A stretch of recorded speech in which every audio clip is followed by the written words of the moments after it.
Ate, O ano naman? May nahulog ulit? wala po. Pero ano po bang laman ng heart niyo? Ay, sige nga, since tinanong mo na, ang laman ng aking puso ay hindi lang basta-basta. Ito ang puso ng manlilikha. Ang puso PhilArts.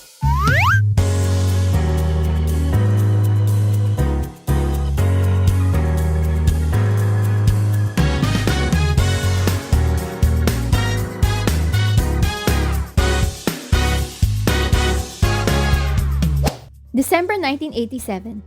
Matapos makuha ng programa ang approval ng UP Board of Regents, naging opisyal na rin na bahagi ito sa hanay ng mga undergraduate programs na maaaring aralin sa University of the Philippines, Manila. Originally, ang programa ay nahahati sa dalawang tracks. Una, ang Cultural Heritage Studies at ang ikalawa ay ang Arts Management. Ngunit noong 2010, pinagsanib ang dalawang tracks na ito.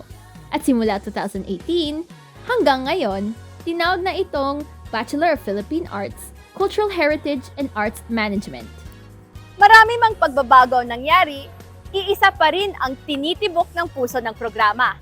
At iyan ang pahalagahan, ang sining at kultura. Pero ano nga ba ang ganap sa PhilArts?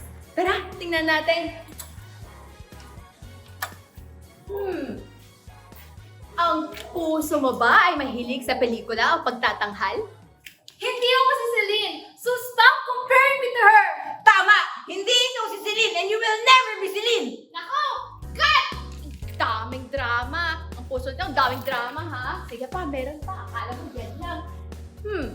Ang puso mo ba ay gustong matuto ng Espanyol? Despacito. Quiero respirar tu cuello, quiero ser tu ritmo. Ay! Nako! Hindi Spanish si Magellan, be. Portuguese yan. Oh, ito pa. Sige pa. Ang puso mo ba ay gusto ng pagbuo ng digital arts? Why? Uy! Ang husay!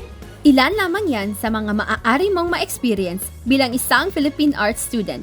Dahil sa 4 na taong pamamalagi sa programa, hindi lamang sa classroom makukuha ang pagkatuto. Dahil marami kayong mapupuntahan na museums, cultural sites, workshops, arts management seminars, film screenings, or theater shows. O, 'di ba? Sari-sari! Kaya siguradong may lugar ang puso mo dito. Ito sa atin lang to. Pero alam mo ba, ang kurso ng Philippine Arts ay kurso rin ni Elijah Canlas? Oo, si Elijah! Uy, Elijah! Andito ka pala! Mabuhay! PhilArts! Tulad ni Elijah, maraming oportunidad rin ang naghihintay sa iyo bilang isang Philippine Arts student. Maaari mong pasukin ang film and theater industry tulad ni Director Ryan Machado, ang Best Director of Cinemalaya 2023. Maaari ka ring maging isang curator, museum staff, or cultural worker sa mga cultural agencies katulad ng CCP, NCCA, NATMUS, o kahit anong museum ang nasa puso mo.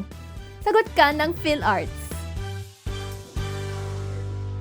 O ngayon, alam mo na kung anong laman ng aking puso. Ano naman yung sayo? Kung ito ay kagaya ng akin, ng amin, ito na ang sign na pakinggan ang tinitibok nito. Dahil...